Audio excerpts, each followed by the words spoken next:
Welcome to the lecture covering Chapter 12, which is about the UCC, sales of goods. In other words, Article 2 of the Uniform Commercial Code. Let's begin.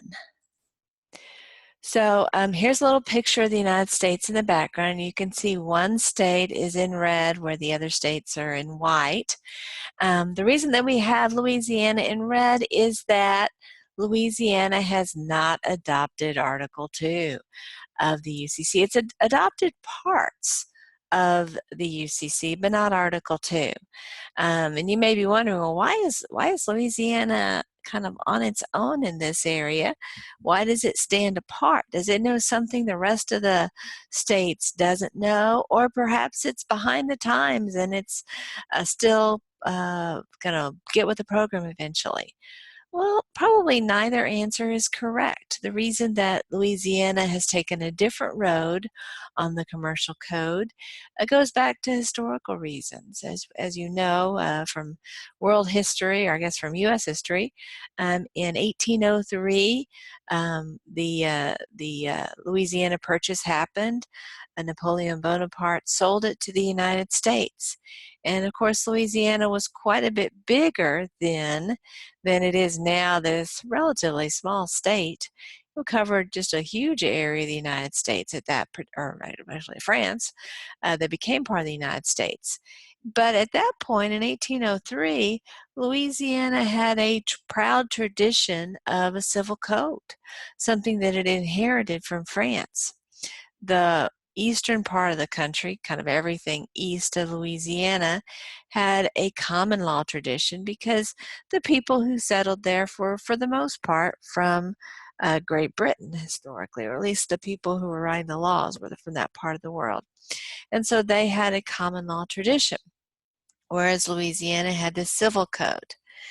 Now, on the west side of Louisiana, north of Louisiana, some of these jurisdictions flirted with a civil code. Certainly at times, Texas and California and other states did have civil codes because they were part of Mexico, sometimes Spain, sometimes France. But when they became independent of those jurisdictions, they chose to, for the most part, reject their civil code history, although there's still remnants of the civil code in Texas law. But they chose mainly to adopt a common law, I guess, framework to think about the law. And so Louisiana is kind of our one outlier of the 50 states. So you may say, well, what does that have to do with whether you're a UCC jurisdiction or not?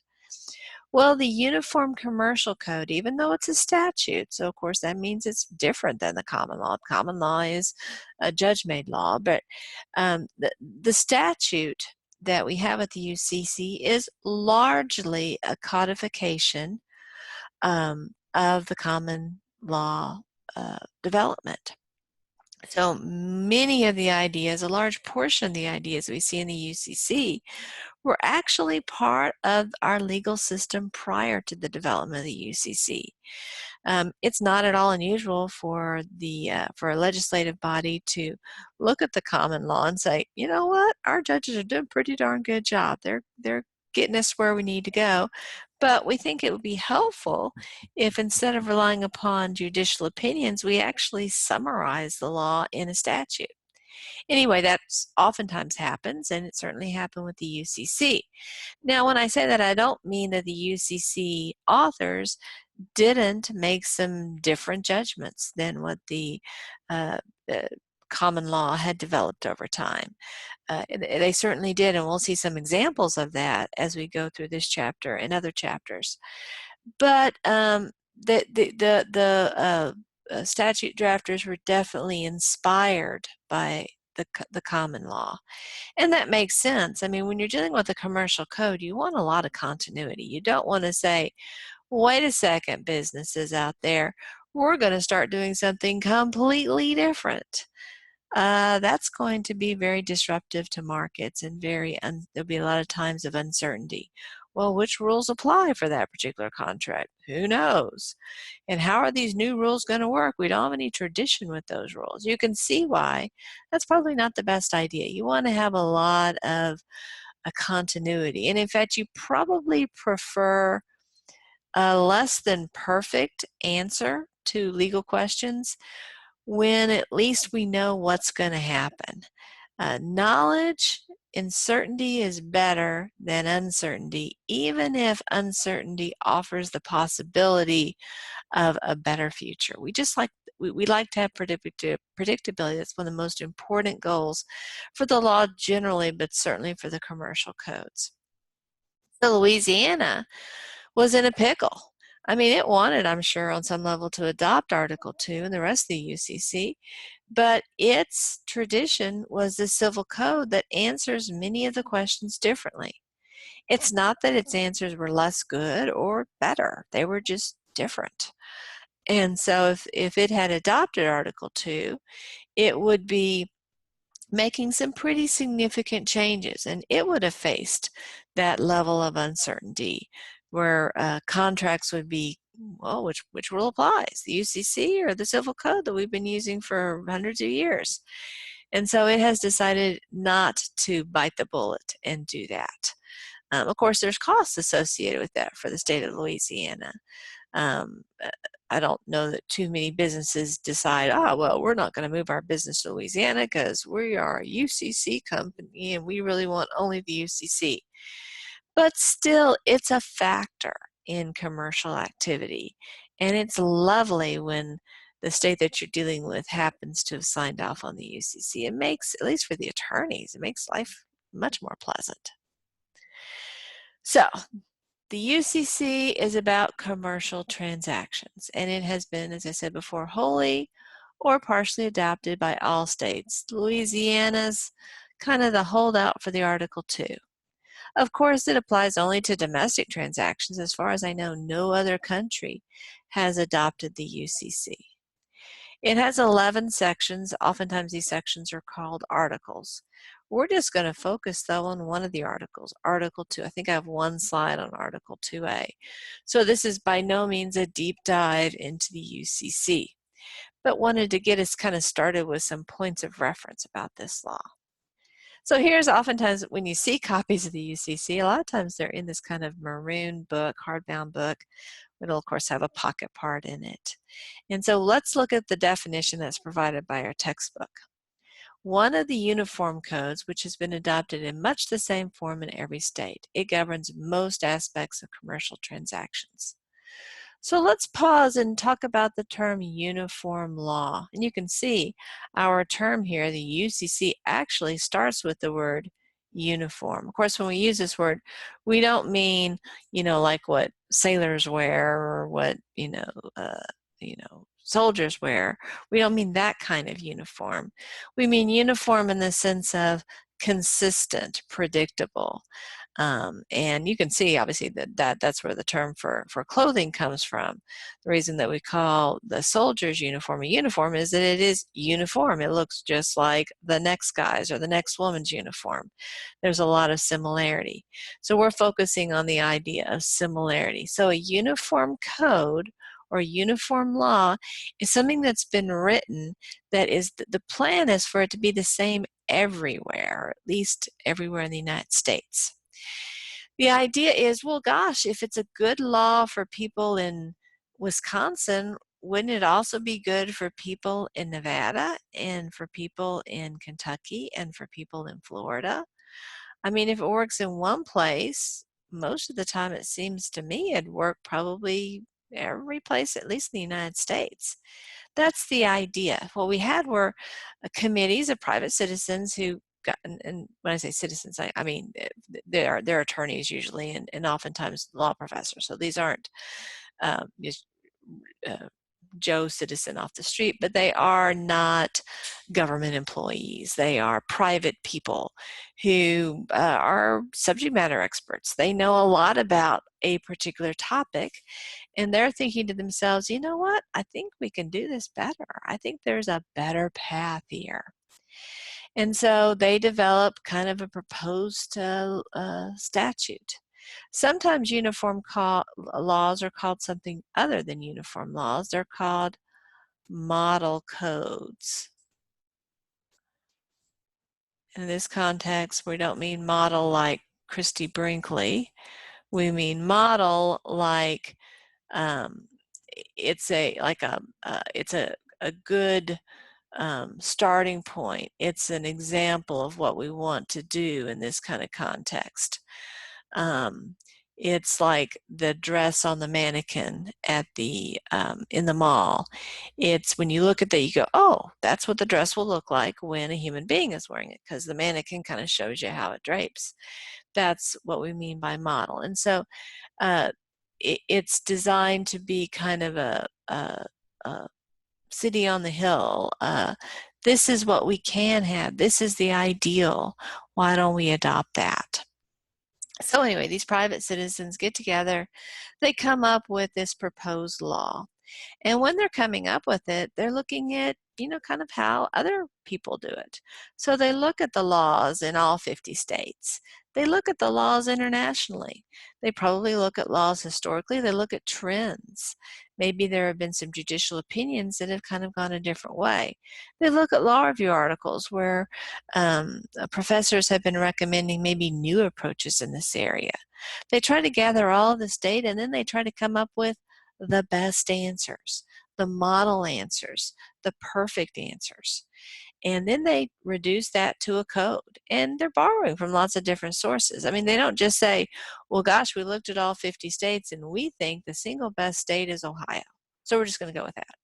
No, I mean, they'll take the awesome things they like about Ohio law, but then they'll add in a bit of Colorado law, and then they'll add a bit of Alabama law, and they'll mix it all together. And of course, they have to make those different pieces fit together, so there's going to need to be some tweaking, but that's the idea behind a uniform code.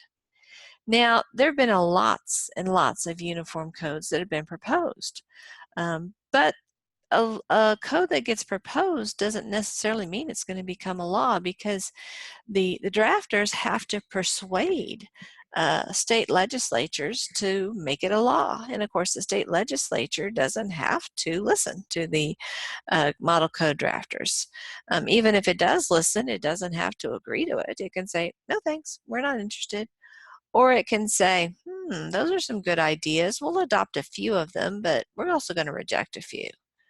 Or, of course, it could say, wow, this is awesome. We're going to adopt it just as is. The reality is that state legislatures have done all three things with a variety of model codes. Some areas of the law, it's more important that you have this uniformity than others. For example, it probably isn't, even though there is a uniform penal code out there, it's probably not that important we have a uniform penal code. Because the reality is, if I'm a criminal, I'm probably not shopping around for the state in which to commit my crime. Most crimes are just committed where I live. And so I'm probably not sitting back there saying, well, now I'm thinking about robbing a 7-Eleven.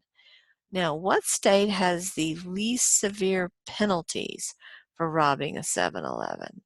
Oh, it looks like South Dakota is pretty light on that. So if I get caught, that's the place I want to be prosecuted. So even though I'm down here in Texas, I'm going to go up to South Dakota to rob that 7-Eleven. I mean, does that make sense? Does that seem like the way a criminal would approach deciding what crime to commit? I don't think so. And for that reason, it's not so important that we have uniform penal or crime codes. But the commercial code area is an area we want to have a lot of consistency. Now back, say, in the early 1800s, it wouldn't have been that important because there wasn't a ton of interstate commerce. If I'm in Texas, the stuff I'm buying, I'm probably buying from Texans. And the stuff I'm selling, probably selling them to Texans. I mean, if you live in Texarkana, you're probably interacting with, Arkansas citizens. And if I live in Dennis in Texas, I'm probably interacting with people from Oklahoma. You don't know, if I live in El Paso, I'm probably interacting with people from New Mexico. But you know what? If you're in the main part of the state, you're probably mainly dealing with Texans in the early 1800s. But that's different today. If I, in Frisco, Texas, want to buy a dozen eggs, I am almost certainly going to go to Walmart or Target or Tom Thumb or Albertsons or Kroger or some other grocery store. And all of those grocery stores have some presence outside the state of Texas. And for all I know, maybe they're all based outside of Texas. Many of them are, certainly. And the eggs that I'm going to buy are very possibly were once owned by a company that is also not a Texas-based company. Heck, those chickens that laid those eggs may not have grown up in Texas. There's all kinds of interstate commerce issues with almost everything that I transact nowadays in Texas. And so it's really important that we have consistency, because if every time I enter into a transaction with somebody from Massachusetts, they have to worry about, now, wait a second, that person's in Texas. What law applies? I want to make sure that these particular, I know what the rules are so I don't get it wrong. So does Massachusetts rules apply, or do Texas rules apply? Or particularly if we're doing over the internet, maybe where the server is located, maybe those rules apply, or maybe where the merchandise is stored, maybe that's where the rules apply. You can see how it could become very, very uncertain, very, very confusing. Now, we legal professionals might look upon that and say, yippee, the more confusion in the law, the more business for us. This is cool. So, I mean, you could say that we have sort of an incentive to keep things difficult and complex. But for business, they want things to be easy. They want the answer to be transparent and obvious, an answer that they can obtain with very little transaction costs. And that's what's so nice about uniform codes. So as a result of this move toward uniform codes, the UCC, of course, was one of these. The UCC has ended up to be the most successful uniform code. It has been adopted more broadly than any other of these uniform codes. And it's simply a matter of, it makes sense. It makes sense to be uniform in this area. And so states have chosen to be uniform. Now, even though I say that states, I think I said over here, that it's been wholly or partially adopted in all states, I don't know that there's a single state that has adopted every single solitary comma and word in the UCC. Texas certainly hasn't, but certainly the vast majority of it, Texas has adopted. If you really exempt Louisiana from consideration, the 49 other states, for the most part, have adopted the UCC pretty much in its original format, 95% or something. But there will be a few things that are different from state to state, even with respect to the UCC. So you may be thinking to yourself, okay, well, Groover, you've been talking about the common law for, all of these chapters. And now you're talking about the UCC, and it sounds like you're almost saying, forget about the common law. I mean, that's all yesterday's news. Now it's all about the UCC. Not quite. This is the slide that tells us whether we're going to be interpreting an agreement by looking to the UCC as the method of interpretation, or whether we're going to keep with the common law and use that as our tool for figuring out how to enforce a particular agreement. And it all turns on this question. Is the contract primarily a sale of goods? If it is, UCC. If it's not, common law. That's the question. So be sure as you think through issues, ask yourself this question first. There's still a lot of life in the common law.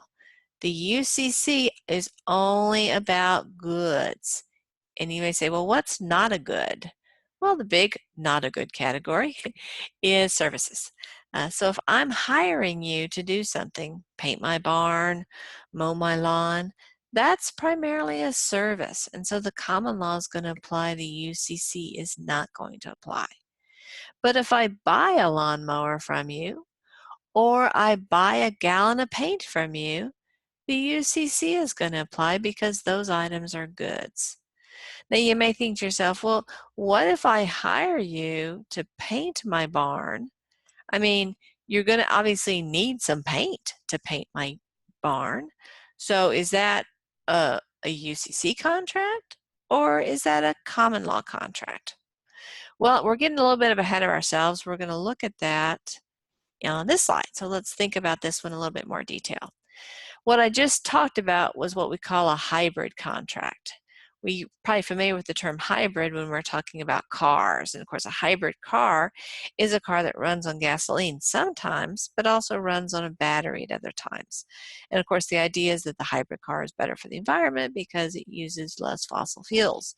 Well, a contract isn't necessarily, a hybrid contract isn't necessarily better for the environment, but it does have that kind of duality associated with it.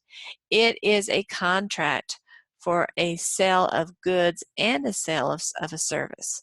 And so the question that we need to ask ourselves in this kind of hybrid uh, dual contract is, what's the primary purpose? Was it mainly about selling the service, or was it mainly about selling the good?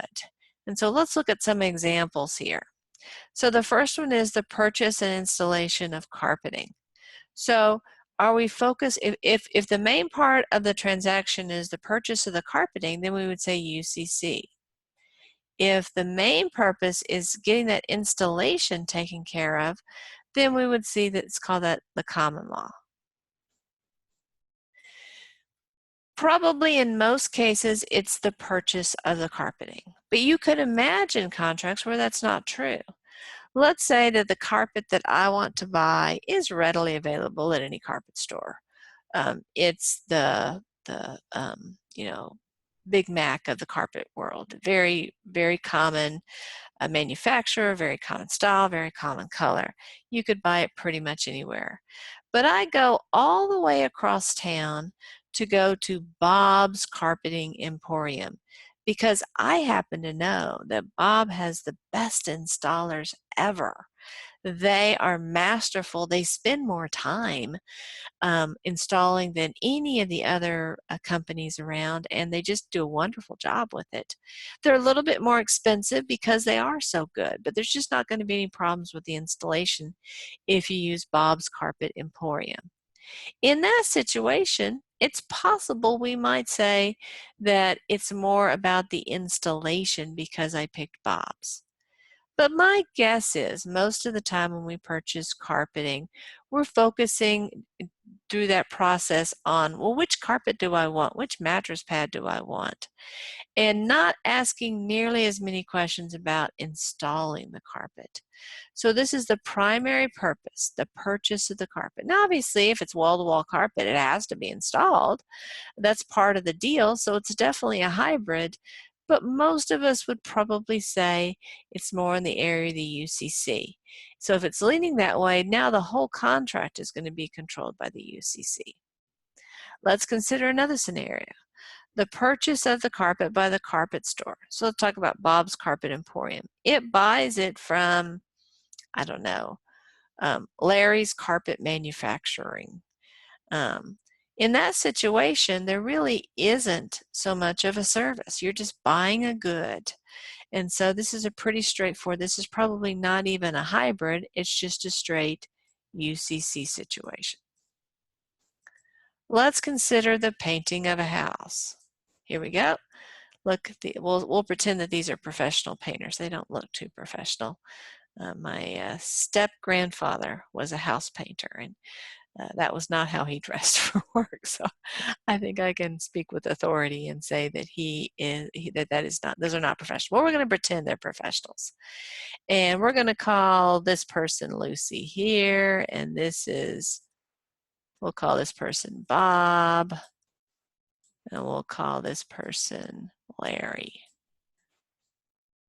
Okay, they're apparently painting the house pink. Or actually, maybe they're painting it blue and it was pink. Anyway, So Lucy's painting the house, Bob's painting the house, Larry's painting the house. Let's go back to our slide here. We have painting of the house.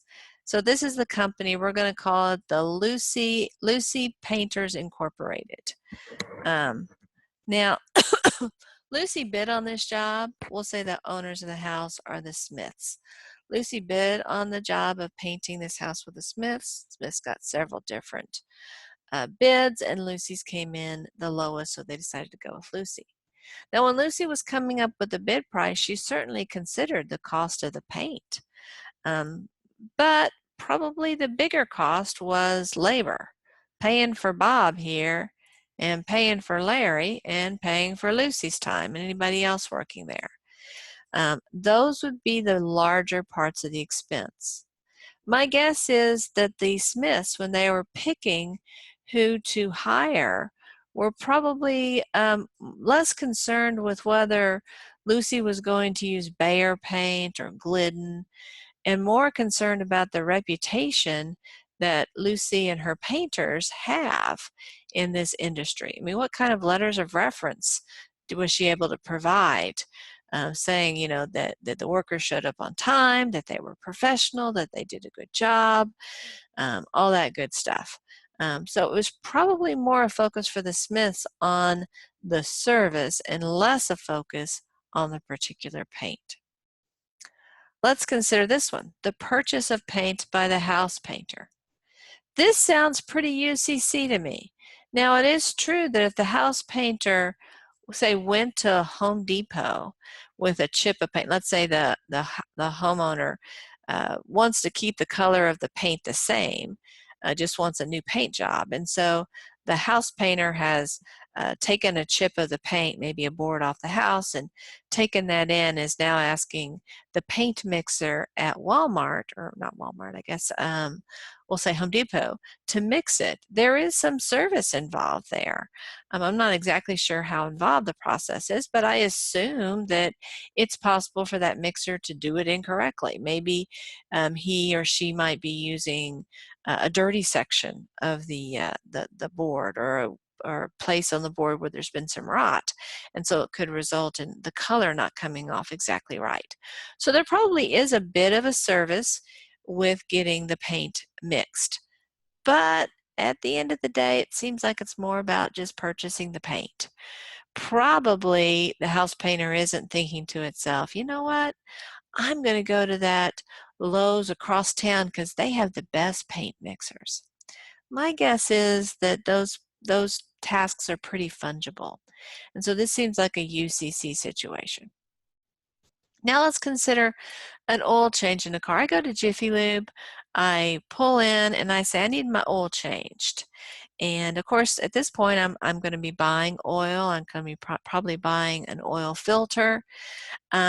And I'm also buying the service of getting that oil drained, getting the new filter put in, and getting new oil put in.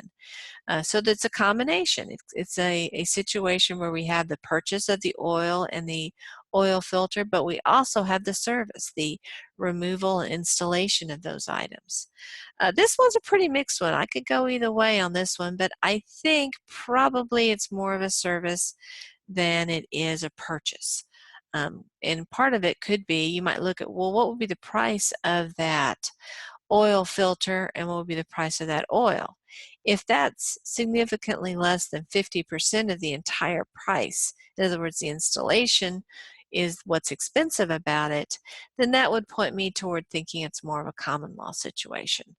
On the other hand, if the bulk of the cost of getting the oil change is the purchase of the oil and the filter, and the labor cost is a relatively small portion, that would pull me more towards the UCC.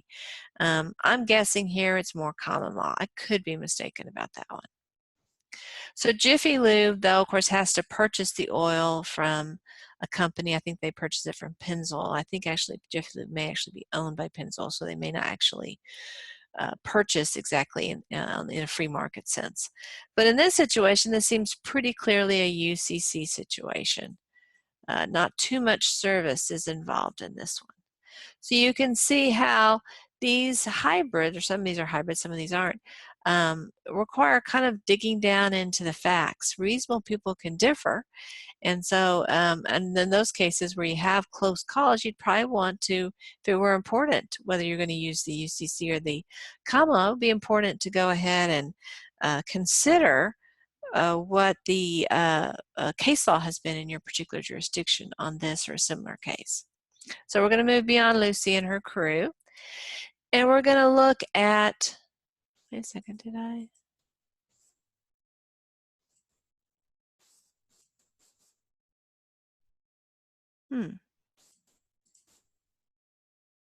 Oh yeah, this is a more, I'm sorry, this is a more complex view. I apologize. This was our simple view of how to make this analysis. And now we're going to go a little bit more complex. So if you see here, this side is the common law. And this side is the UCC. I'm going to kind of put this in between. And you'll see I have check marks here for the things that we've already talked about the common law in our previous chapters. But let's just do a little bit of a review. So we're trying to decide between, are we going the UCC way or are we going the common law way? These boxes here tell us what the categories are. We use the common law if we're talking about a service, real property, information, currency, or investment. UCC is all about goods. Well, I haven't yet defined what a good is. I've been acting like it's pretty obvious, but it's not necessarily that obvious. Here are the three characteristics that we think about goods having. They have to be movable. So that, of course, puts real property out of contention because real property is permanent land and stuff that's permanently attached to land. Possessible, well, or let's go ahead to tangible. Tangible and possessible, they're similar ideas. You can't really touch. Tangible means to touch. You can't really touch information. You can't really touch an investment. You can't really touch a service. And so those are some differences. You certainly can touch currency, I guess. But you can touch the pieces of paper, but you can't really touch the value behind the currency. So those are the reasons why the items on our common law list are not goods. And again, in a mixed or hybrid contract, the predominant purpose controls. So let's see what we know about the common law. Offer must be definitive, identify parties, subject, quantity, price, and delivery time, place, and manner. Okay, so we talked about that when we were talking about offer and acceptance. Is there a contract? We need offer, we need acceptance, we need consideration. Of course, offer and acceptance we call the agreement. We need to have consideration, we need to have legal object, and we need to have a capacity, our four elements. We also have that mirror image rule. Acceptance of the offer is not valid if the acceptance contains a new or different term from the offer. The acceptance has to be identical to the offer. We don't have a contract. And then accepted by performance, the last shot rule. We haven't really talked a lot about the last shot rule, but the last stated terms become the contract if the performance is accepted. Excuse me, if the contract is accepted by performance. In other words, we're talking about a unilateral contract here. We don't spend a lot of time on the last shot rule, so don't worry too much if that doesn't sound that familiar to you. Okay. And again, here we have these three elements. This slide breaks up the common a little differently. What is an offer? It must be genuine, so it's not a joke, and it's a present offer. It's not, oh, in the future maybe I'll be willing to do this. It's a present intent to be bound by the terms. And acceptance is a manifestation of the agreement to be bound. Right now, you want to go ahead with this deal. And consideration is something of value that is bargained for. Both parties provide consideration. So hopefully the things that I have checked by seem pretty darn familiar to you. That's the common law. That's what we've been talking about for the last several weeks, I guess, at this point. So let's flip over and talk about the UCC, or at least get started on the UCC. Okay, so we have the same thing here. Contract, we need offer, acceptance, and consideration. You can see this is the same thing. Is there a contract, offer, acceptance, and consideration? So this is the same as this. This is just basically the same deal. Let's consider the intent to contract. And again, we're looking here at offer. Offer needs only parties identified, identify goods, and quantity. So you can see we need to have the parties, we need to have quantity, and the goods. But we don't necessarily have to identify price, delivery time, place, or manner. We'll talk about why we don't have to later on. But let's just see that the offer doesn't have to be as definitive as it has to be with the common law. So that's a pretty important difference. We need an offer, but the offer doesn't have to be exactly the same type of offer that we see in the common law. Let's pause for a moment and talk about the idea of the merchant. When I hear the term merchant, I'll be honest with you, I think of Little House on the Prairie, the TV show. When I was a little girl, this was a big TV show. You may never have heard about it, but it's the story of Laura Ingalls Wilder. And in that story, there was a shop that the Ingalls family would visit from time to time to buy cloth or flour or something. Anyway, it was run by the Olsons. The Olsons were kind of the rich people in town. And whenever I hear the term merchant, I think about Mrs. Olson or Mr. Olson behind the counter of this kind of dry goods store. To me, it has a very kind of old-fashioned sense to it. But the term merchant is the way we use it for the UCC could be any business that is involved in selling. So Walmart's a merchant. If I sell hair bows out of my home, I'm a merchant. Anyone who, or here's the definition, person, when we say person, we don't necessarily mean human being, we're talking about the law. And as we know, the term person in the law can include human beings, but it can also include business entities.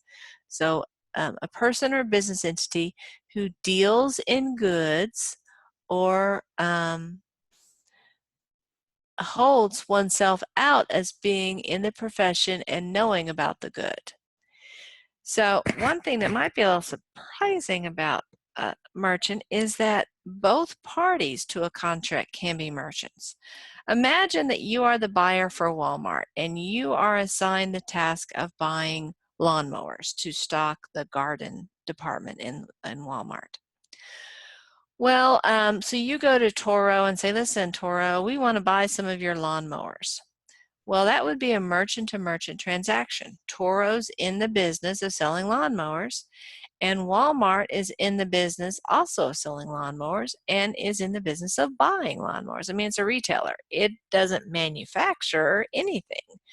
I mean, I guess it is private labels, but it hires another company to actually manufacture the items. Its business is buying stuff and then selling them for more than they bought it for. And so in that case, when Walmart is acting as a purchaser, it's a merchant-to-merchant transaction. So let's pause here and look, because you can see there's two categories here. In the UCC, you got to have at least one merchant. But sometimes one party's a merchant and the other party isn't a merchant. It's just a Joe shopper, you know. An example of that would be when I go into Walmart and I buy that lawnmower. I'm not a merchant. I'm just buying a lawnmower because I need one to mow my own lawn. So I'm not in the business of mowing lawns. But let's imagine that, so that would be one scenario, that I am not in the business of mowing lawns. But you could imagine that maybe I do have a lawn mowing business, and maybe I own 30 lawnmowers. I mean, I've got a pretty big lawn mowing business, but I mean, it's hard to beat Walmart's prices. So I go to Walmart, we end up needing maybe 5 typically, or we'll say more than 5. We'll say we need 10 new lawnmowers a year. We know what we need in terms of lawnmowers. We know which models are best. We know which features we value. In that situation, when I go to the Walmart, I really am a merchant. I'm an expert in it. And so my transaction with Walmart would be a merchant-to-merchant transaction. Now you may think to yourself, well, why do we care? Well, um, this has to do with how the contract is going to be interpreted. And we can see here that there are all kinds of rules of interpretation when we have when we have just one merchant and when we have two merchants. The big issue here is what we're going to call battle of the forms. Now for this class, I'm not asking you to know how the battle of the form works in detail. What I'm really interested in you knowing is that the UCC has a set of rules to handle situations when the offer and the acceptance are not completely in alignment.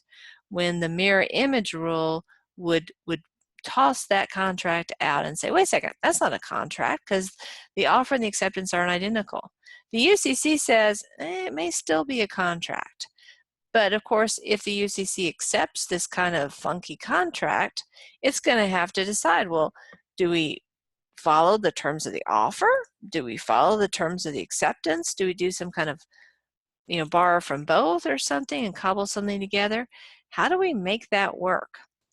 Well, for the purposes of this class, I'm not going to ask that you become an expert in how precisely the UCC solves these problems.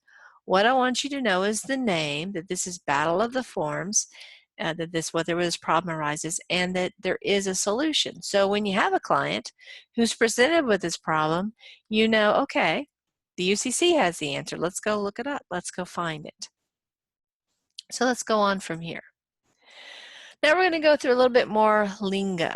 So Article 2, of course, this is the article that we're focusing on this chapter, and really it's the only article that we're going to do anything really with in this course, just a little bit on 2A.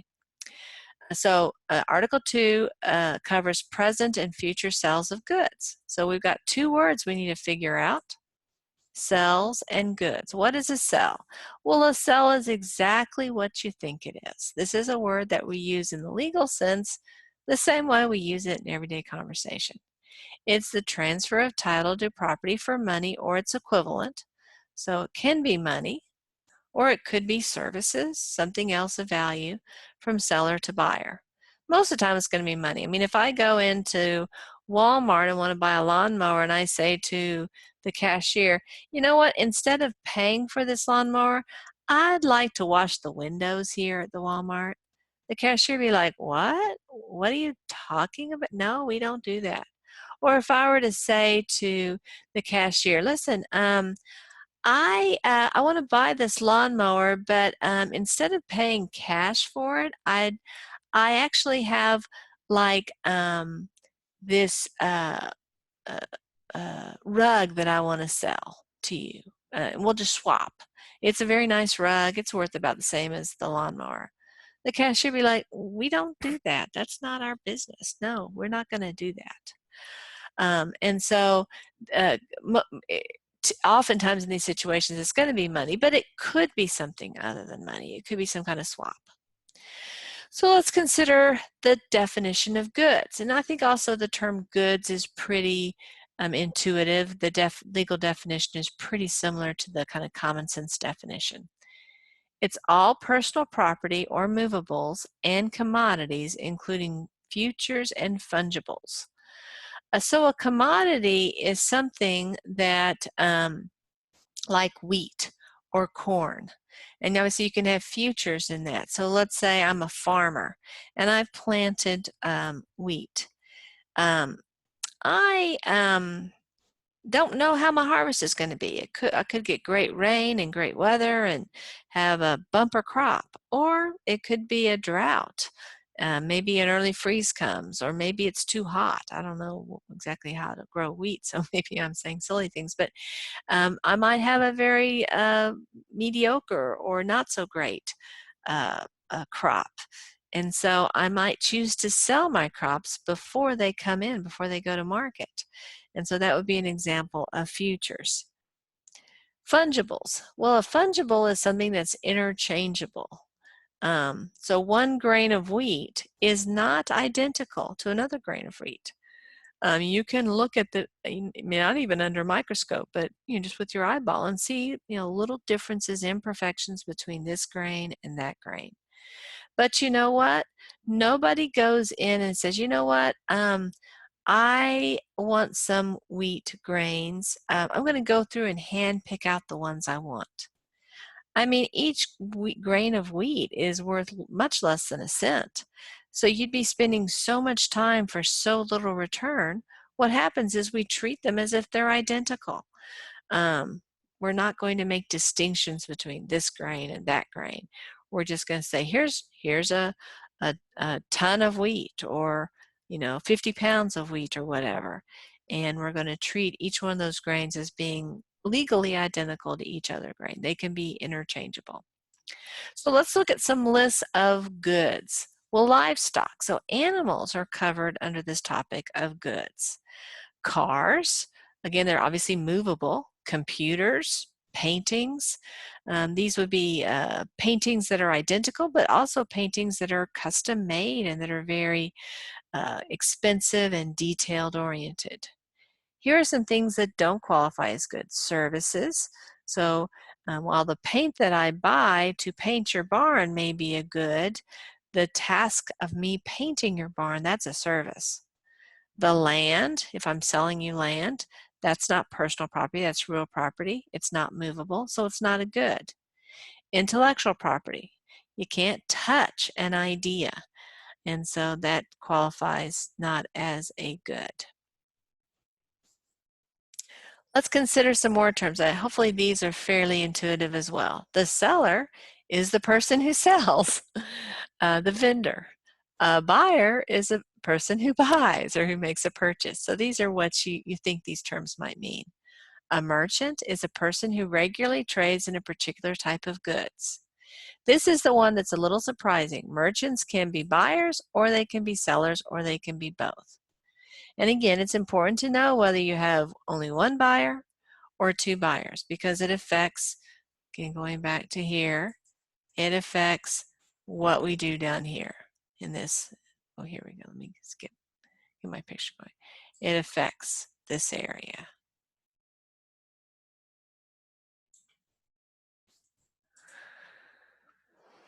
And also affects, and perhaps this is even the more important part, it affects the standard of dealing that a merchant has versus a non-merchant. The assumption is that the merchant is an expert. This is his or her business. In our little card here, this lady looks like she's selling some carrots and maybe some lettuce. Well, she's selling it, so she should be an expert in her products. But the person who comes up and wants to buy the stuff, that person doesn't necessarily know very much about whatever he or she is buying. For example, when I go into Walmart, maybe I need a hair dryer. I don't really know the science behind how hair dryers work. I'm just there to buy a hair dryer. I'm not an expert. But I can promise you that somebody at Walmart, probably many people at Walmart, pretty knowledgeable about what's happening inside that hair dryer. They understand the mechanics of that process. And so while the cashier who's ringing me out may not know anything more about hair dryers than I do, somebody at Walmart is quite a bit more knowledgeable about hair dryers than am I. And that makes sense because Walmart is the merchant and I am not a merchant in the business of hair dryers. So here is that same picture that we talked about before, but now I've put an X around the merchant stuff. This is the stuff about, when we're going to decide whether when somebody's not a merchant, these are the rules that apply. When we only have one merchant, we look to these rules.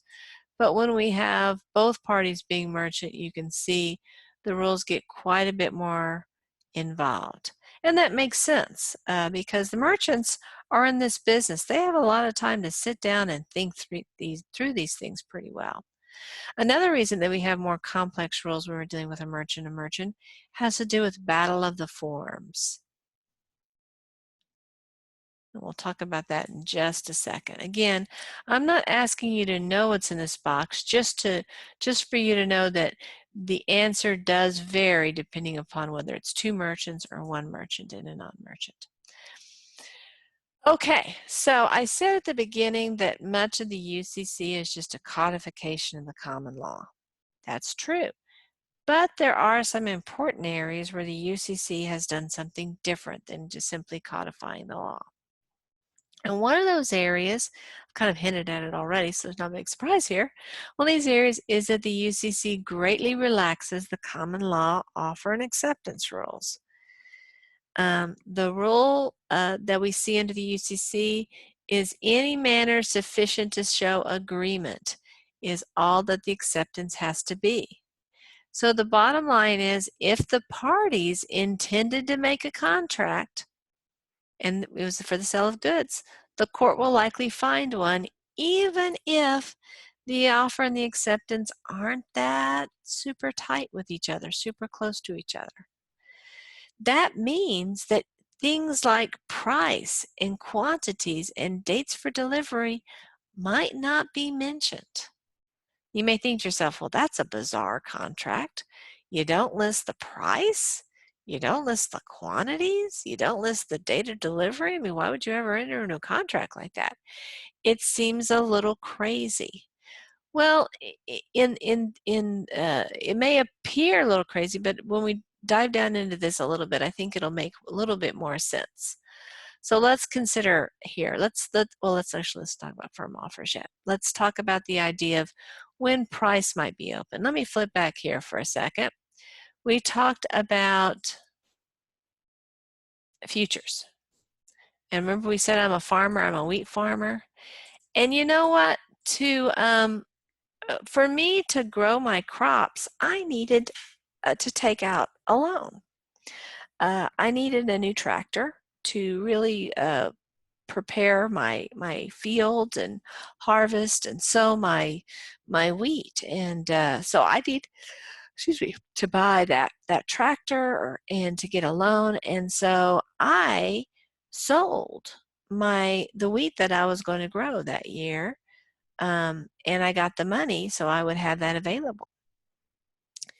My problem when I was going to sell it was that I didn't know how much wheat I was going to harvest. I mean, I don't know what the weather's going to be like. I don't know if I'm going to have a bumper crop or not. And so very likely we left some of the details out in terms of what the actual quantity was going to be, since we don't know. We also perhaps left the date open of when I was going to have to deliver my crops, because again, that's going to turn on how much rain I get, what the temperatures are like. I mean, there's a range of dates where people at my particular part of the country would harvest wheat, and I'm guessing there might be a 2 or 3 week period of time.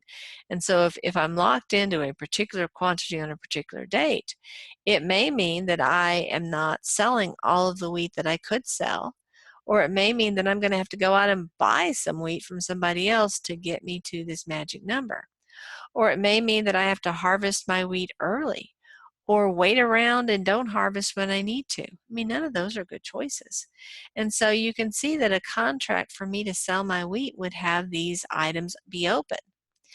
But it's still useful for me to enter into this contract because I now have a guaranteed buyer for however much I can harvest. On whatever date I harvest, I've got somebody who's agreed to buy the stuff. And that's probably going to make it a lot more easy for me to finance that tractor, because I can take that contract into the bank and say, hey, look, bank, look, I don't know exactly how much I'm going to get out of this contract, but I have this contract. Bank looks at it and goes, yeah, you do. So we're probably going to get paid for our tractor or for the tractor that we're going to loan you money for. So we think you're a good credit risk. Even price can be up in the air, because probably my wheat contract is going to be dependent upon what wheat is selling for on the date that I harvest. That's a commodities price. It's generally available. You can read about it in the paper. At least you used to. I'm not sure if you can anymore, but once upon a time, these prices were listed in the newspaper. So they're well established. It's the give and take of supply and demand. No one farmer is going to be able to affect the supply significantly enough. No one buyer is going to be able to affect the demand significantly enough. So it's a good number to use for the contract. So very likely my contract with whomever's buying my wheat would say something like, whatever the commodity price is listed on, we'll say the Chicago Commodity Board on that particular date. And that can be a way of establishing the price. We don't know what the price is today, but we have a mechanism for figuring out the price. So those are examples of terms that might be left open. Now, under the common law, having these terms left open would be the death of the contract. You can't have these things left undecided. That would be an indefinite contract. It would be more of an invitation to negotiate or preliminary negotiations. It would not be a good offer. But the UCC recognizes that sometimes these things are commercially useful for the parties, and why should we get in the way of completing a commercially useful transaction? Let's talk about the idea of firm offers. You may recall when we were talking about the common law, we talked about something called an option contract. This is when you enter into a contract before you enter into the real contract. So let's say that you are trying to sell a car. I come and I look at it, I think, yeah, that car's pretty cool. I like that car, but I still want to look around a little bit more. And so I might say, listen, I'll give you a $5 bill if you will promise not to sell your car to anybody else for the next 48 hours. And I will be able to use this 48 hours to shop some more. Maybe I'll find something better. If so, at the end of 48 hours, you can sell this car to whomever you want. You're $5 richer. If, though, I decide that this is the best car for me, within those 48 hours, I can come back here and pay that price that you and I have negotiated here. And so you get that price plus the $5. And even if somebody comes around in the next 48 hours and offers you more money, you can't accept it because of this option contract. But you can see that an option contract under the common law requires consideration. I have to give something, in this case, $5. You have to give something. In this case, you are agreeing not to sell it to anybody else. We need to have consideration on both sides in order for that option contract to be legally enforceable. Let's imagine this scenario. Let's say I am talking to you, you're trying to sell your car, and I say, would you agree to not sell it to anybody else for the next 48 hours? And you go, yeah, I'm willing to do that.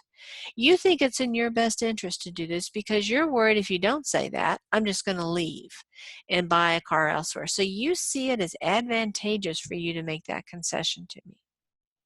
So we leave, I leave, I continue shopping, and at the 45th hour point, I realize I'm not going to find anything else better. I still have 3 hours before that time limit is up. So I call you up. I say, hey, this Groover here, and before I go any farther in my sentence, you go, my offer's revoked. But you can't do that. I mean, you told me you would leave it open for 48 hours. It's only been 45 hours, so I have 3 more hours. Well, guess what? He can break his promise because that promise didn't have any consideration associated with it.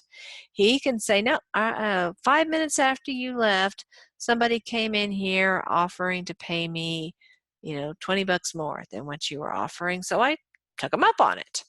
And now I don't have a car to sell you, so you need to go find another car. That's kind of sleazy way of doing business. I'm not recommending that, but there is no breach of a contract because there was no contract between the two of us. There was just an outstanding offer, and I wanted some time to consider it, and guess what? You changed your mind, and so it's okay for you to do so under the law. Well, the UCC takes a different view of this, at least to some extent. The UCC recognizes that leaving offers open can be commercially useful for both parties, and yet requiring the whole consideration requirement can be a bit cumbersome. And so the UCC has a different standard, and this is the firm offer. I mean, certainly you can create an option contract in the world of the UCC, no problem with that at all, but we can also have firm offers. A firm offer is, here we have firm offer. Under the UCC, a merchant's written offer to buy or sell goods that will be held open for a period of time without requiring consideration to be valid. So let's look at some of the requirements. This is something merchants can do, not non-merchants, and it has to be in writing. And the period of time doesn't have to be specified, although many times it will be specified. If it's not specified, it will be assumed to be for a reasonable period of time. And usually the law will say a reasonable period of time is 3 months. Now that's going to depend upon what the item is. You can see if you're trying to sell your car, you don't really want 3 months, right? You want a much shorter window. And so you would specify a window, maybe 48 hours. If you're trying to sell loaves of bread, for example, 3 months, loaf of bread's going to be pretty awful after 3 months. So you don't want to have your loaf of bread firm offer to be a 3 months length of time. So the big things to remember about the firm offer, it does not need consideration. So the person who is still shopping around, still considering the offer, doesn't have to provide any consideration. And the firm offer must be in writing. If you have these two satisfied, you don't have to worry about the lack of consideration. So again, we're talking about some departures from the common law. Acceptance can be by the offer's terms. So this is that mirror image possibility. So you can have just a good old-fashioned common law-like offer. If you have that, then you're good to go. Or it can be in any reasonable method, including by shipment of goods. So you may recall when we were talking about offer, we talked about the offeror being the master of his or her offer. And you may recall the example I used was an offeror can say to an offeree, the only way you can accept my offer is if you jump up and down 3 times and squawk like a chicken. And the offeree says, I don't want to do that. I want to buy your stuff or I want your services, but I really don't want to do that. And the offerer says, I'm sorry, that's the only way you can accept this offer. If you don't want to do that, we don't have a deal. We'd all look at the offeror and say, what the heck are you thinking, right? But the offeror is entitled to do that under the common law. Under the UCC, though, well, technically an offeror could put those kind of crazy limitations. Why would he? He or she's in the business of selling this stuff. Why would you make it tough for buyers to buy your stuff? That doesn't make any sense. And so usually in those situations, the offeror is just saying, hey, I want you to accept. I want it to be easy for you to accept any way you want. And so even if the offeror has said, accept this way, unless the offeror has made it clear and no other way is acceptable, if the offeree accepts in a way that's different, it's still going to be a good acceptance. The UCC also permits sellers to ship non-conforming goods as an accommodation to buyers. Okay, let's go through this one because we have a couple of vocabulary terms here to sort through. One is non-conforming goods. So let's say that I want, you sell or you manufacture widgets, and you manufacture all kinds of different widgets. One of your products is 3.5-inch widgets with 2 gears on it. The diameter is 3.5 inches, and each widget has 2 gears on it. And they come in a variety of colors. You make them black, red, pink, and green. I ordered these 3.5-inch diameter widgets with 2 gears, and I ordered them in pink. But the reality is that widgets are typically inside manufactured item, so the customer isn't going to see the actual widget. So I probably don't care very much whether they're pink or red or green or black. I might have a slight preference for pink, but honestly, any color's fine. So I order the pink widgets that are 3.5 inches in diameter with 2 gears. You look in your inventory and you realize, oh gosh, I don't have those in pink, but I have them in green. Those do not conform to the terms of the contract because I specified pink and you don't have pink. Now, what you could do is you could call me up and say, you know what, we don't have the pink. Are you cool with the green? I mean, you could have that conversation, and very possibly you will have that conversation. But maybe it's just that I'm ordering 500 widgets and you actually have 497 pink ones. You're just having to fill the last 3 with the green. It may be too much hassle to make the call. It may be hard to reach the entity, especially if it's a non-merchant. Maybe the person is at work and they can't reach them. And so it may just be easier to send the non-conforming goods. And so that's what a non-conforming good is. It doesn't mean that the good isn't perfectly good. It just means it does not meet all of the contract specifications. It may actually be better, frankly, than what the person had ordered. Okay, so we've considered the concept of non-conforming goods. Let's consider the concept of accommodation. What is an accommodation? Well, it's an obligation undertaken without consideration on behalf of another person. So what the merchant in this case is doing is saying, listen, we don't have the goods that this buyer wants, but we want to work with this buyer. We're all about customer service. We want to help this buyer out. So we're trying to help this buyer get to the finish line because it helps us ultimately. I mean, we're not philanthropic in this area. If we're helping the buyer, we're helping ourselves. And so that's the idea behind an accommodation. So the buyer gets the non-conforming goods, and the buyer now has a choice to make.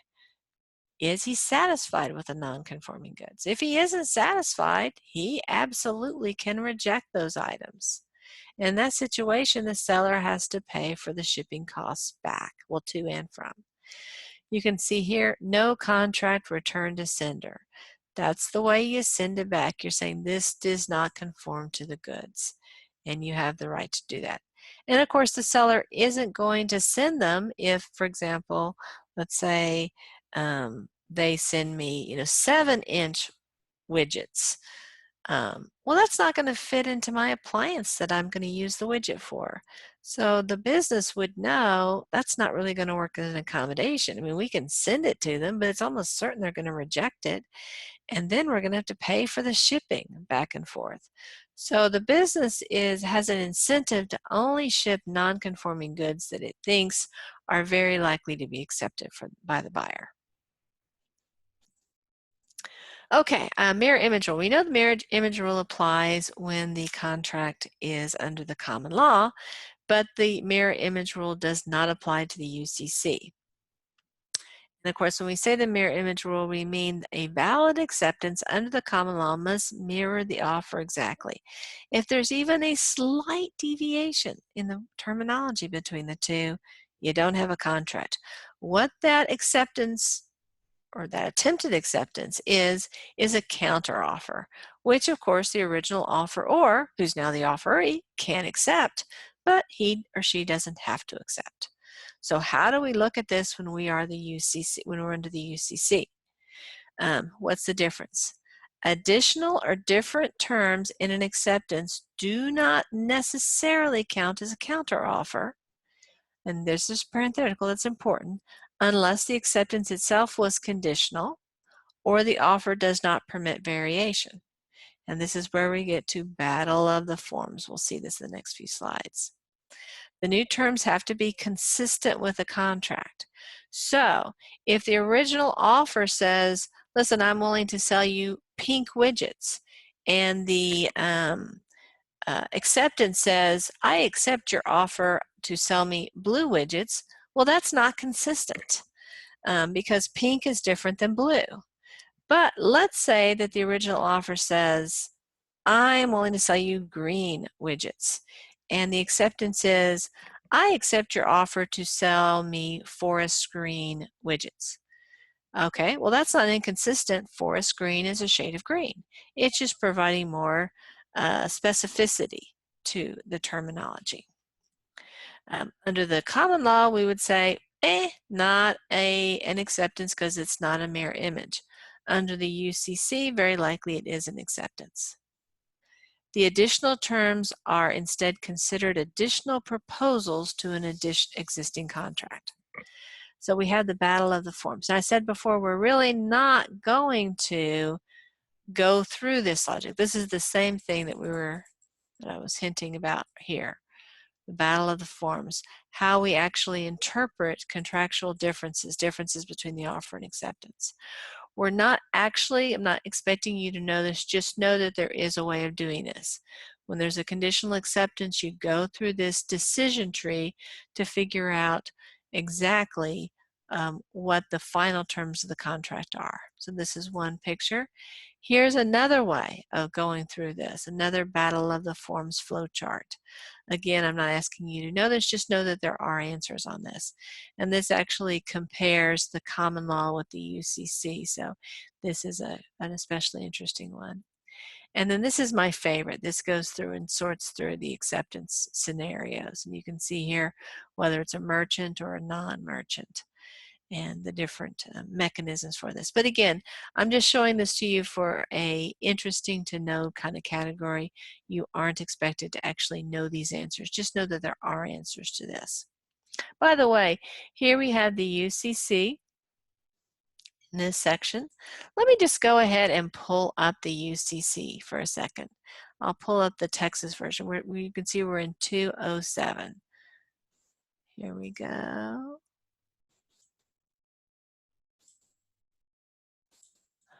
So I'm going to go to Texas statutes. Very first one I pull up, I'm going to go to the Business and Commerce Code. I'm going to pick Chapter 2. You can see here that these are the UCC things. We call them chapters in Texas instead of articles. But you can see Chapter 2 is the same thing as Article 2. You can see sales. Later on we'll see Article 2A is leases. We call it Chapter 2A leases here. So we'll click on this. And you can, I'm just going to go into it from the very first section.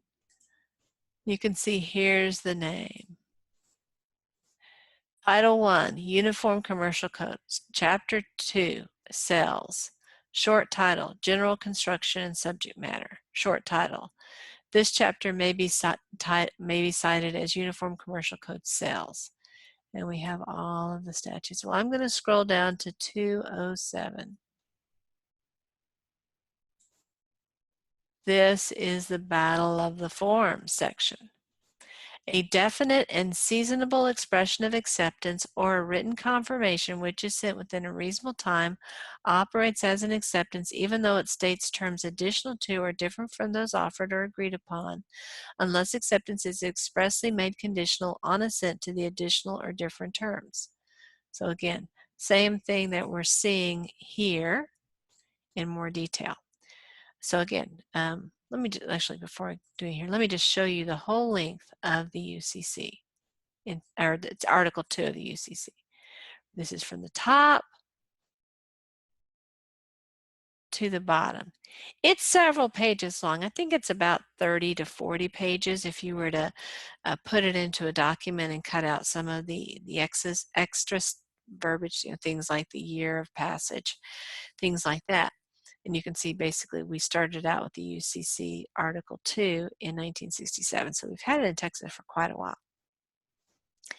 But still, it's 30 pages. I mean, the chapter in your textbook covering the UCC is probably as long as 30 pages. So it's not a novel. It's not a thick book. Of course, it's not a novel at all. It's not fictional, but there's a lot of stuff packed in that. This is a really important idea, and sometimes gets lost in the shuffle, so I want to spend a little bit of time on this. You can see here we've got a gap in our picture in a contract, and this can happen. particularly a contract that doesn't involve something of great economic significance, you're not going to invest a ton of time thinking through all the ins and outs. It's very possible you forget something, you leave something out. That happens all the time in contracts. And when it happens in a common law contract, many times you end up without a contract at all, even though probably it was something that both parties kind of thought was a good thing. And so it can kind of be a bummer when you don't have a contract because of that error. The UCC says, we get it. We understand this is going to happen sometime. So when we have a missing term or an open term, we've got a fix for it. The UCC will come in and fill in the gap. It's got some missing terms. It's got some things that will work if the parties haven't answered the question. Now, these interpretive tools don't apply if the contract is clear. If the contract says X and the UCC fill in the blank says Y, well, the Y isn't necessary. We're going to go with what the contract language actually says. But if the contract is blank, then the UCC fill in the blank answer Y is what we're going to slide on into that contract. And you say, well, but maybe there wasn't a contract at all. Maybe this is something that shouldn't be considered a contract. I mean, that's a possibility. That could happen. Maybe it was just some preliminary negotiations that didn't get off the ground. What the court is going to look to is the party's behavior. Were these people acting like there really was a UCC contract? If they were, then the UCC fill in the blank rules are what's going to control. It's going to build a bridge between the parties. Fill in the blanks. You may recall this. I think we covered this very, very early on, but we're revisiting now, and I hope that this makes a little bit more sense than perhaps it did when we initially covered this. We're talking about output and requirements contracts. You probably recall that I said a while ago this was a UCC thing. And really we presented early on so it can contrast with what we have under the common law, but really we're not focusing too much on this, just kind of a quirky little example. But now we're ready to be a little bit more granular here. Let's first of all talk about an output contract. This is a contract where the seller agrees to sell all of its product, all of its output to one buyer. Okay, so let's consider that. Let's imagine that I'm starting a new business. I am going to sell widgets. You have a toaster company. Your toaster company is well established, and you're always in the market to find a reliable supplier of widgets. Right now, there's a dearth of widget manufacturers on the market, and so you kind of struggle to get all the widgets you need. You hear through the grapevine that I'm opening up this widget factory, and so you're thinking to yourself, gosh, this new widget factory is going to be very close to my manufacturing facility. This would be super convenient. So you come to me and you say, listen, Gruber, I know you're just starting out, but I really want to buy all the widgets you're going to make. Really? Yeah, I do. I want to buy them all. Oh, okay, cool. Well, I don't exactly know how many I'm going to be making. I mean, some of my equipment hasn't arrived yet. I'm going to be training my workforce. There are potentially some problems that I'm thinking I might experience. So I can't tell you whether I'm going to be producing 10,000 widgets a week or 10 widgets a week. So, I mean, how do we write that contract? And then, of course, you say output contract. And you say, I agree to buy all of the widgets that you make, whether it's just one widget or if it's 1 million widgets. I agree to buy them all. And of course, you specify the other terms, but we're not specifying a contract. It could be that the day that my widget factory is finished, it burns to the ground. I never produce a single widget. And yet, I'm not in breach of my contract with you, because all I agreed to do was to sell all the widgets I produce. I never produced a single widget.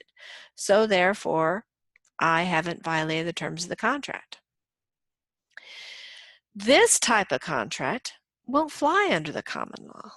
Obviously, it won't fly under the common law because it's a goods contract, and the common law no longer covers goods contracts. But even if somehow or another we were to get rid of the UCC completely, and now we're back in the world where the common law controls everything, even in that situation, it wouldn't fly because it would be considered an illusory promise. Let me write that up here. You may recall this from the consideration section. We talked about this. Because, going back to my example, I'm opening that factory to sell widgets, and you come to me and we sign that contract. Well, maybe that whole time I'm entering into the contract with you, I'm thinking to myself, I'm tricking this other person. I'm tricking Bob. I never intend to produce a single widget in this factory. I mean, yeah, I spent millions of dollars building the factory, but I'm just playing the biggest prank ever. I'm never actually going to create any widgets, and because I don't actually say that I'm going to create a single widget, I'm not in violation. All I say is if I produce any, I'm going to sell them to Bob. So it's an illusory promise because I control whether I produce any widgets. Bob can't make me produce any widgets under this agreement, so it's illusory. It's an illusion. I am the promisor, and I control whether I satisfy the terms of the promise.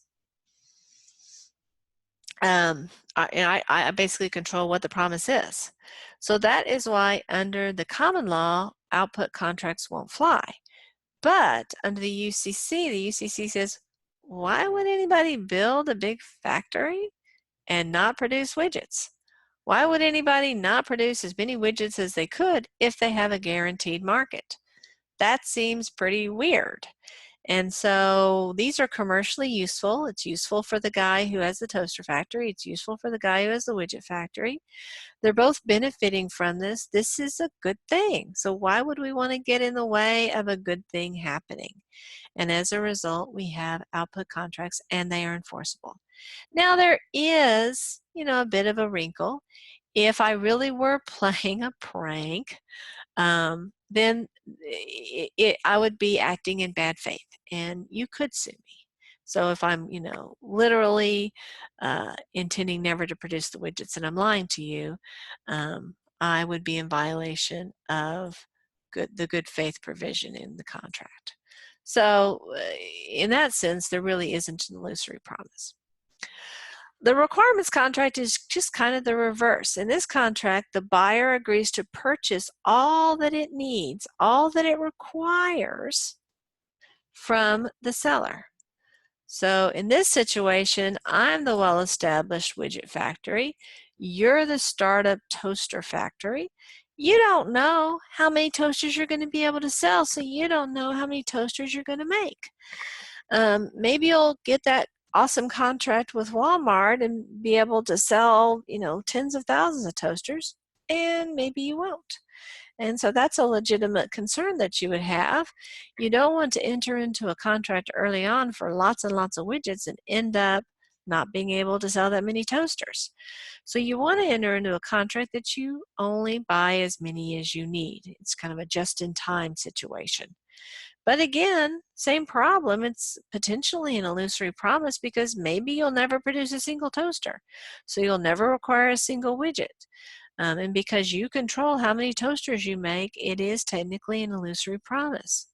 But again, why would you enter into the contract in the first place if you didn't intend to produce toasters? Assuming you're acting in good faith, we do have a valid requirements contract. I think the most confusing thing about output and requirements contract is remembering which is which. And the key thing is, with the word output, this is looking at it from the seller's perspective. What is he outputting, or what is he manufacturing?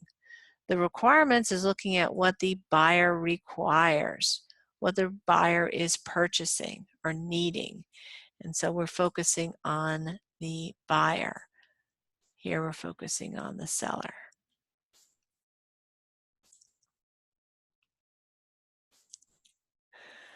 Okay, so we said before the UCC duty of good faith. We talked about it within the context of output and requirements contracts, but it's not limited to that.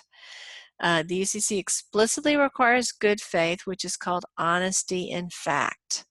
And that means you can't lie, which is a good thing, right? You need to be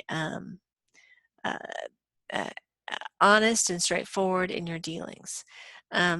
Many times we in the law think of everything in adversarial terms. Certainly litigation is inherently adversarial. But contracts aren't, are not always, sometimes they're adversarial, but they're not always adversarial. It's kind of a win-win in many cases. I mean, if Walmart wants me to be happy with that hairdryer I purchased from them, because Walmart wants me to come back and buy a lawnmower from them, and buy my groceries, and buy all the other stuff. So Walmart doesn't really, I mean, okay, Walmart could really pull a fast one on me and persuade me to buy a lousy hairdryer, but it doesn't really want to do that. It sees me as a potential repeat customer. And so that's how contracts usually are. Both parties want what they want, but they also want the other side to feel okay about this transaction. Now, some aspects of a contract are zero-sum games. I mean, uh, whether, again, going back to the hairdryer, whether I pay $20 or $30 for it, is a zero-sum game. I mean, Walmart would like for me to pay 30. I'd like to pay 20. Every dollar I pay more than 20 is a dollar less in my pocket, a dollar more in Walmart's pocket. So there are some aspects where there is kind of an adversarial aspect to it. But there is also an idea that we are, in some sense, on the same side together. Another requirement that we have, and this is just for merchants, is commercial reasonableness. It's observing reasonable commercial standards of fair dealing in the trade. What do businesses in this industry think is the way you ought to conduct the business? That's the standard. And so if a business veers from that standard, then they haven't acted commercially reasonably, and so they are in violation of the UCC, and the other entity can go ahead and sue for a breach of contract under those circumstances. Okay, let's talk about unconscionability. We have seen unconscionability in the common law, and honestly, it's the same analysis that we saw under the common law we see under the UCC. Unconscionability is almost always going to arise when you have a merchant seller and a non-merchant buyer. To have a merchant-to-merchant or a business-to-business contract, the odds that a court's going to find that unconscionable is just really small. We have those two categories of unconscionability that we had under the common law. Procedural unconscionability, when there's a lack of a meaningful choice. The classic example you might see here is when the contract is written in a language that the buyer doesn't understand. So I'm presented with a contract in Serbo-Croatian. I don't read Serbo-Croatian. I don't speak Serbo-Croatian. It's not sufficiently like English that I'll be able to look at it and figure out what it says. The contract itself might be perfectly reasonable, but I don't know because I don't understand those terms. That would be an example of procedural unconscionability. Substantive unconscionability goes to the actual terms, that the terms are really harsh and biased. I may be able to completely understand every single word in it, so it's not procedurally unconscionable, but when I actually look at the terms, I'm shocked by them. So examples of substantive unconscionability could be punitive liquidated damage provisions. You may recall, we've talked about liquidated damages before. Liquidated damages are damages that are established in the contract that are going to kick in if one party breaches. And the goal of these are to give predictability in terms of, well, what's going to happen if somebody breaches. And it also makes it a lot easier to settle the case because it's clear what the damages are. So why not just pay up? Why do we need litigation? That's going to cost more money. Why don't you just pay the amount prescribed? Courts routinely enforce liquidated damages provisions, but courts do look at them to make sure they're reasonable under the circumstances. For example, if I'm buying a car from a car dealership and I pay $15,000 for the car. I take it home and the motor fails, the engine fails within 3 days. And there's a provision in the contract that says I can sue the manufacturer, or the manufacturer, the seller, $1 million. That seems punitive. That doesn't seem reasonable. I mean, the car is only worth $10,000. All I really need is, excuse me, $15,000. All I really need is my $15,000 back. I mean, I might have had to hire a tow truck. I may have made some attempts to repair it. So there might be some things that I purchased. I might have been inconvenienced. I mean, you can see how it could be more than 15. Maybe a few $1,000s on top of that, but $1 million? That seems like it's designed to punish rather than to make whole the non-breacher. Also on the other side of damages are consequential damage limitations. So let's flip that story again. Let's say this time I buy the car for $15,000. I get home, 2 days later, the engine completely fails. I want my money back, or at least a new engine. The car dealership says, well, let's look at the terms of your contract. Oh, the contract says if we breach, all you're entitled to is $10. So here's your $10. Well, no. I mean, I have a useless, maybe it's worth, a few $1,000s in junk, but it's certainly not worth $15,000 as junk if the engine isn't working. So $10 doesn't really help me. That limitation is so extreme that it very possibly is unconscionable. Okay, so we talked about the statute of frauds in a separate chapter, and you may recall when we were talking about that, we did have something about the sale of goods over $500. That actually wasn't part of the statute of frauds because it's part of the UCC, and obviously the UCC is a separate statute from the statute of frauds. But many times we kind of roll that into the statute of frauds just because it is a writing requirement. So now we're going to spend a little bit more time on this.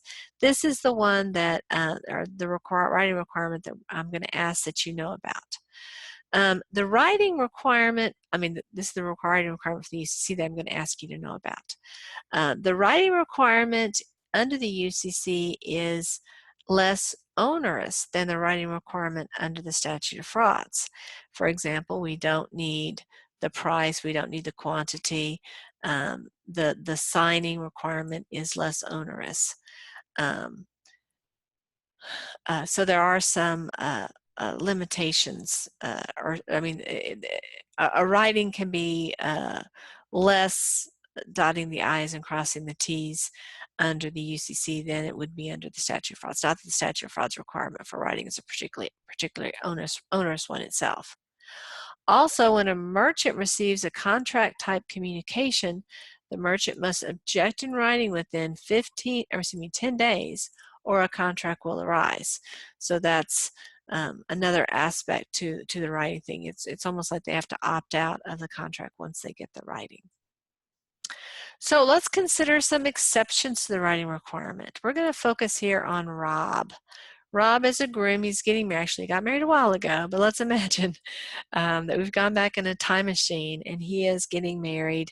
And he orders these custom plates for he and his bride. Maybe they're going to be party or wedding favors or whatever.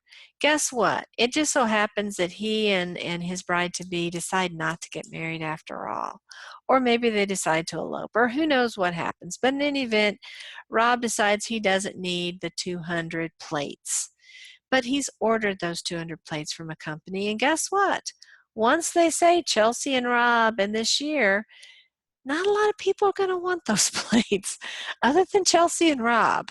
And so once they're specialized, once they're customized, there really isn't going to be much of a market for it. I guess you can eat off of it. They're not completely useless, but they're pretty darn close to useless. And so in that situation, if there is no writing and the goods have actually been specially manufactured, customized, then we don't need to have a writing. Because really, Rob should have thought about that before he did that. And we see that, for example, in these embroidered items. Linda and Mandy and Anna, Daddy and Jackie and Dominic, they also, once they're specialized, once they're specially manufactured or customized, even if there isn't a writing, they're stuck with the contract. But again, we're focusing on Rob, the groom-to-be. He needs to be sure that he plans on walking down the aisle before he orders these plates, or he may be out some money. So especially manufactured items are one of the exceptions to the statute of frauds.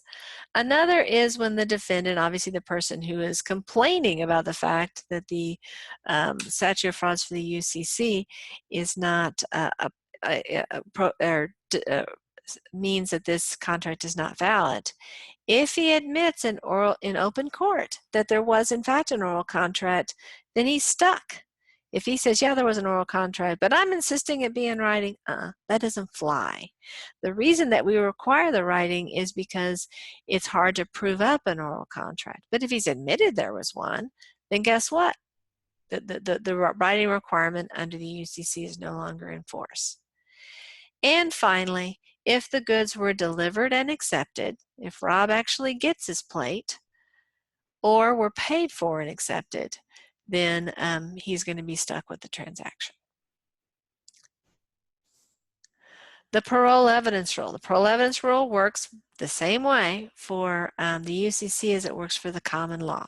Again, the parole evidence rule is the common law rule, which we've imported into the UCC, that written contracts may not be altered, contradicted, or varied by any prior or contemporaneous oral declaration.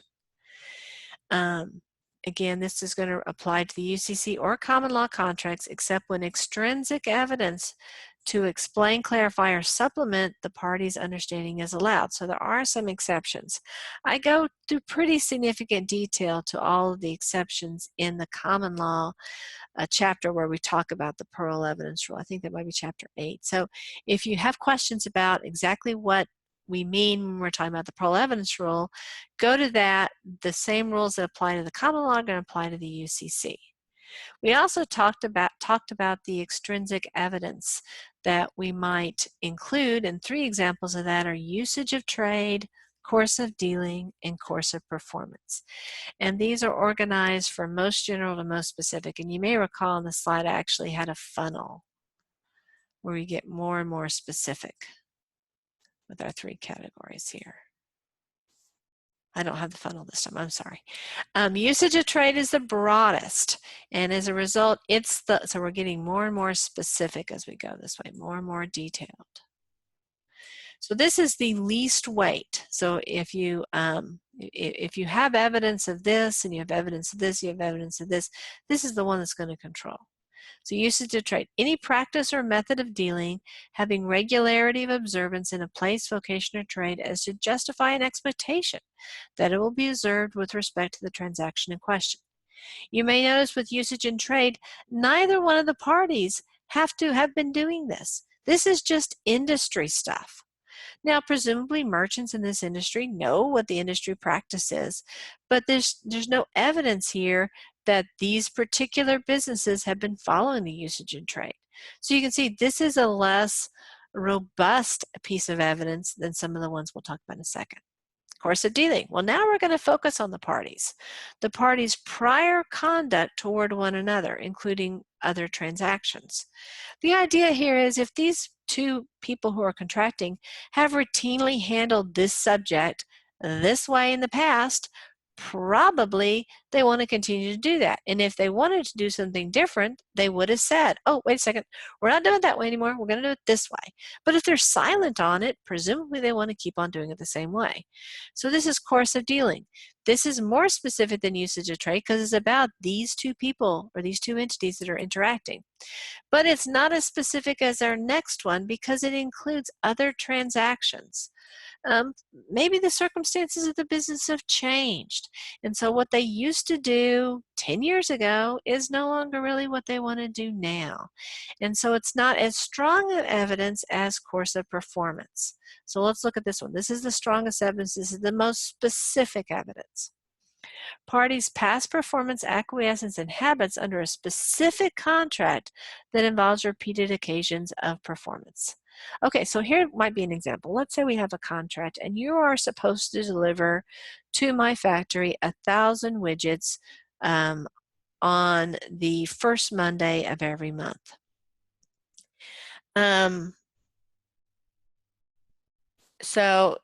this is a contract that is in effect for the next 5 years. So for the first year, you deliver it first Monday like clockwork. The second year, in March, you were a day late. I didn't complain at all about it. No big deal. You weren't late again until November. You were a day late again. Didn't complain about it. We go into our third year. This year, in April, you were 2 days late. And in May, you were a day late. And in June, you were 2 days late again. Didn't complain any of those times. In November, you were 4 days late. In December, you were 4 days late. Didn't complain at all. Now we're into year 4. It is May, and you are 1 day late. You deliver it on the Tuesday. The trucks arrive with the widgets to drop off. They're about ready to unload them. I see that the trucks are there. I call you up and go, wait a second, you're a day late. You can't be a day late. This is outrageous. I refuse. You're in breach of the contract. I am not going to accept these items. And you say, but I've been late about 10 times, sometimes many more days late than today, and you've never complained before. So I didn't think it was a big deal. Well, the terms of our contract specify that it has to be done by the first Monday of the month. Well, yeah, but why didn't you complain the first time or the second time or the third time? You can see how the course of performance starts changing the expectations of the parties and actually, in some sense, changes the terms of the contract. Now, I suppose if I had said after, let's say after you're late in May, I say, listen, I'm going to accept it this time because, yeah, I had been being slack. But you know what? It's a new day here. And from going forward, I expect these items to be here on Monday. And I really, really mean it. And so I send a strongly worded letter to you. Well, now I'm probably restarting the clock. So if you're a day late in June and I've sent this letter to you, the course of performance becomes less significant, less likely to be controlling given that letter that I sent. Okay, so I said that we don't do much with any other article except I said Article 2A. We do just a tiny bit with, this is the slide. This is about leases. So what is a lease? It's a contract for the possession of real estate in consideration of payment of rent. No big surprise here. Article 2A applies to true leases, like I just say here, real estate lease, but also to consumer leases, the rent-a-center type leases, and to finance leases. And again, Article 2A applies in every state but Louisiana. So that's our one slide on Article 2A. So we can move on from there. Obviously, the UCC has kind of the nature of the beast is you're going to have standard contracts. Every time, I'll go talk a little bit about my time at JCPenney. Every time that JCPenney orders new Levi jeans from Levi's, it doesn't start from scratch negotiating an involved contract. It's got a purchase order form that it sends out. It's not a long document.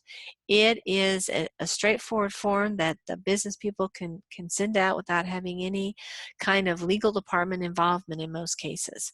And so the standardization of forms of this type is really a hallmark of UCC stuff. So important documents that we see in this area would be a bill of sale, a general contract for sale of goods, an offer to lease personal property, a personal property lease itself, a lease renewal notice. All these things are things that a business that does UCC stuff would kind of have in its back pocket ready to use, probably in several different formats. So we are now done with Chapter 12. It has been a pleasure making this presentation with you. If you have any questions, as always, please feel free to reach out to me. My email is cgroover@collin.edu.